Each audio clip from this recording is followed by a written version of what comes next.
Olá, queridos do meu canal, estamos aqui com a 10ª aula da isca de Satanás, né, a ofensa. Hoje eu vou falar do perdão como uma das marcas mais profundas de um coração que foi transformado por Deus. Queridos, só os fortes perdoam. Pessoas fracas não conseguem acessar esse nível de graça. Então, em nossa caminhada cristã, nós somos confrontados constantemente com situações que testam a nossa capacidade de perdoar, de liberar perdão, de liberar a nossa vida e a vida daquela pessoa. Mas antes de falar disso, gostaria de te pedir que se inscreva no canal para receber todos os vídeos novos que chegam todos os dias e para dar um like, falar para mim de onde você está falando.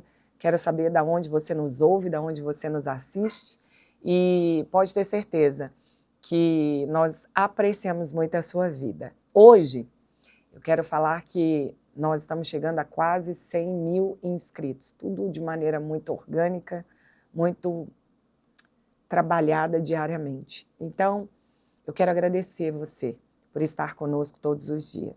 Nessa 10ª aula, eu quero mergulhar no tema, na nossa capacidade de perdoar, porque o Senhor não trata o perdão como uma opção, Ele trata como uma ordem. E isso é complicado, né? Difícil receber ordens. Em Colossenses 3, no capítulo 12, a Bíblia diz assim, ó: revesti-vos, pois, como eleitos de Deus, santos e amados, de misericórdia, de benignidade, de humildade, de mansidão, de longanimidade, suportando-vos uns aos outros e perdoando-vos uns aos outros. E se alguém tiver queixa contra outro, assim como Cristo vos perdoou, assim fazei vós também. É muito interessante porque o Senhor não fala nem em nível nem em grau de ofensa. A carta de Paulo aos Colossenses foi escrita quando ele estava, na verdade, preso, encarcerado em Roma. E o objetivo dessa carta era corrigir falsas doutrinas e lembrar que os crentes devem seguir a supremacia de Cristo. Quando Paulo fala revesti-vos, a imagem que ele traz é de alguém que se cobre como uma roupa nova que coloca. Ou seja, o perdão precisa ser parte da nossa identidade cristã. É muito simples falar dessa forma, mas eu quero analisar com a visão de Paulo. O apóstolo nos lembra que não podemos escolher perdoar, dependendo da gravidade da ofensa, dependendo de como fomos ofendidos. Lembrando que ofender pode ser matar, pode ser crucificar em vida, pode ser defraudar. Lembrando que é muito simples colocar as coisas de uma maneira muito genérica. Falar de ofensa não é tão difícil quanto vivenciá-la. O padrão do perdão para Cristo é independente do nível e de qual caminho a ofensa seguiu. É independente. Não depende do nível nem da intensidade da ofensa. O padrão do perdão é o próprio Cristo. Então, a pergunta de Pedro é: até quando perdoar? Então, Levi, ou Mateus, no capítulo 18, no versículo 21, ele diz: então Pedro, aproximando-se dele, disse: Senhor, até quantas vezes o meu irmão pecar contra mim e eu vou ter que lhe perdoar? Até 7? Achando que estava falando muito, né? Mas aí Jesus disse: não te digo que até 7, mas até 70 vezes 7. Isso aí, gente, é um texto de apoio. É claro que o Senhor não estava falando em perdoar apenas 490 vezes, o que já seria muito. Mas ele está dizendo que se Pedro dissesse até 10, ele falava não, até 10 vezes 10. Se fosse 5, até 5 vezes 5. O Senhor disse: multiplique em teu coração, Pedro, a tua capacidade de perdoar, porque você vai precisar. Na cultura judaica, queridos, da época, os rabinos ensinavam que perdoar alguém 3 vezes já era o suficiente. Pedro, então, havia sido construído com essa mentalidade que 7 já estava muito bom. Mas quando ele sugeriu 7, ele já achou que ele já estava demonstrando para Jesus generosidade, espiritualidade. E aí Jesus elevou o padrão infinitamente mais e mostrou que o perdão deve ser ilimitado. refletindo o coração do Pai nos filhos. Ou seja, aquele que não perdoa não é filho. Perdoar 70 vezes 7 não era significante em números, mas em padrão de vida, multiplicar o que se tem e oferecer ao outro é, na verdade, um modo como deveria se operar a partir daquilo que somos ofendidos. O perdão tem que ser um estilo de vida, não uma ação contabilizada ou ocasional. Então aí você entra naquela parábola, né, de Mateus 18, do servo incompassivo. A Bíblia diz que o Senhor coloca assim, ó: por isso o reino dos céus pode se comparar a um certo rei que quis fazer contas aos seus servos e, começando a fazer contas, foi-lhe apresentado um que devia 10.000 talentos, e não tendo ele com quem pagar, o Senhor mandou que ele e sua mulher e seus filhos fossem vendidos com tudo quanto tinha, para que a dívida pagasse. Então aquele servo, prostrando-se, reverenciava esse Senhor, dizendo: Senhor, sê tu generoso comigo, porque eu tudo vou te pagar. Então o Senhor daquele servo, movido de íntima compaixão, ou seja, graça, ele soltou ele e perdoou a dívida dele. Nós sabemos que 10.000 talentos aproximadamente era 340 mil quilos de ouro. Convertendo, isso seria equivalente a 3 bilhões de dólares hoje. Então Jesus quer mostrar uma dívida impossível de ser paga, simbolizando a nossa dívida espiritual diante de Deus. Então, quando a Bíblia diz, o rei teve compaixão, a palavra grega significa splantinizomai, significa uma compaixão tão profunda que vem do tão íntimo de Deus, que move dentro das entranhas do Pai. É essa compaixão que levou Cristo a perdoar nossa dívida naquela cruz. Peso da falta de perdão. Mateus 18, 28 diz que, saindo, pois, aquele servo, encontrou um de seus conservos, que lhe devia 100 dinheiros. Lançando mão dele, o sufocava, dizendo: paga-me o que me deves. Mas ele não quis, antes foi encerrá-lo na prisão até que pagasse a dívida. Então o seu senhor disse-lhe: você é um servo mau. Eu te perdoei toda aquela dívida, porque você me suplicou.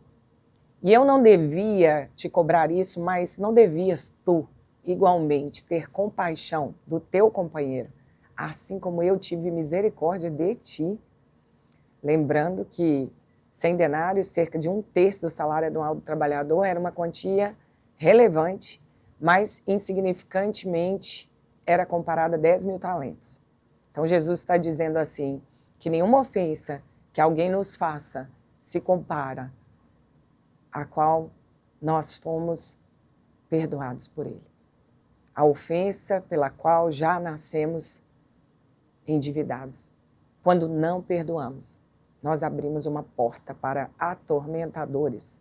E o tormento espiritual, ele vem com mágoas, doenças emocionais e até doenças físicas. E elas podem nascer de, às vezes, um perdão tão pequeno que você negligenciou ou não ofereceu, né? E aí vem uma raiz de amargura. Então, a ordem do perdão, em Mateus 18, 35, é: assim vos fará também meu Pai Celestial, se do coração não perdoardes cada um a seu irmão em suas ofensas. Então Jesus, ele não está apenas nos aconselhando, ele está nos advertindo. Perdoar do coração significa perdoar de forma sincera, sem alimentar ressentimentos, nem ter desejo de vingança. Perdão, ele é uma condição para a salvação. Marcos 11, 25, a Bíblia diz: e quando estiverdes orando, perdoai. Se tendes alguma coisa contra seu irmão, para que o vosso Pai, que está nos céus, vos perdoe as vossas ofensas. Mas se vós não perdoardes, também vosso Pai, que está nos céus, não vos perdoará as vossas ofensas. A oração é interrompida, queridos, pela falta do perdão. Nós podemos levantar as mãos, cantar louvores lindos, adorar, mas se existe algum rancor no nosso coração, na verdade, Salmo 66 diz: as nossas orações vão ser bloqueadas. Então, o perdão é um mandamento, não é uma sugestão. É um sinal de maturidade espiritual. E quantos imaturos espirituais caminhamos e vemos, não só fora, mas dentro da igreja. Então, quando você olha para a vida, por exemplo, de José, quando estava no Egito, lá em Gênesis, no capítulo de número 50, você vê José mesmo traído e vendido pelos irmãos de sangue, ele escolheu perdoar. E ele disse, vós bem intentastes mal contra mim, porém Deus o intentou para bem. Mesma coisa fez Jesus na cruz, em Lucas 23, diante da tamanha dor que ele sentia. Ele disse, Pai, perdoa-lhes. Ele não só perdoou, como ele intercedia para que o próprio Deus perdoasse-os, porque eles não sabem o que fazem. Então, assim, perdoar não significa concordar com o erro do outro, nem permitir que ele se repita. É entregar a justiça a Deus, liberar o coração do peso do ressentimento. São estudos e mais estudos que mostram pessoas que não perdoam sofrendo mais com depressão, insônia, problemas cardíacos e até câncer. Perdão liberta, tanto emocionalmente quanto fisicamente. E a minha reflexão com você hoje é, quem você precisa perdoar hoje? Você já entendeu o tamanho da dívida que Deus perdoa na sua vida? Você está livre da amargura? Ou você ainda é refém das ofensas do passado, da dor? Você ainda está sendo refém do outro. Olha Efésios no capítulo 4, a Bíblia diz no versículo 32, antes, sede uns para com os outros, benignos, misericordiosos, perdoando-vos uns aos outros, assim como também Deus vos perdoou em Cristo Jesus. Nós temos que viver nosso estilo de vida, nossa maneira de agir, nossa maneira de pensar. A nossa maior marca na face da terra tem que ser o perdão. A nossa capacidade de liberar perdão deveria ser muito automática. Na verdade, deveria ser, como eu disse para vocês, um revestimento. Uma maneira de pensar, de agir e até de manifestar. Porque nós entendemos que isso não é só inteligente, mas é sinal de maturidade. E quem não amadurece na palavra, automaticamente retroage. E nós não podemos tolerar retroagir com o Senhor. É conhecer e prosseguir em conhecer o Senhor. Pense nisso. É com muito carinho que eu estou aqui para dizer, não são 70 vezes 7 ou 490 vezes que você deve perdoar esse que te ofendeu, mas quantas vezes for necessário. Tenha sabedoria para não ficar se ferindo de maneira inconsequente, muitas vezes sem necessidade, mas não negligencie o perdão, porque a dívida que nós temos com o Senhor é impossível de se pagar e jamais poderíamos negligenciar tão grande dívida. Amém? Existe um peso muito grande para a falta de perdão e eu gostaria que você meditasse nele hoje. José perdoou, Jesus perdoou e nós vamos perdoar também. Amém? Que Deus te abençoe. Eu espero que você tenha gostado da lição número 10. Eu acredito que ela edificou muito vidas aí. Fale para mim de onde você está falando, eu quero conhecer, saber um pouquinho de quem está conosco aqui nos assistindo. Envie-me sugestão para novos temas. Se possível, entre conosco no canal de membros, vai ser muito legal ter você perto. E pode ter certeza, estamos aqui trabalhando todos os dias para edificar a sua vida e a sua casa. Que Deus te abençoe e até mais.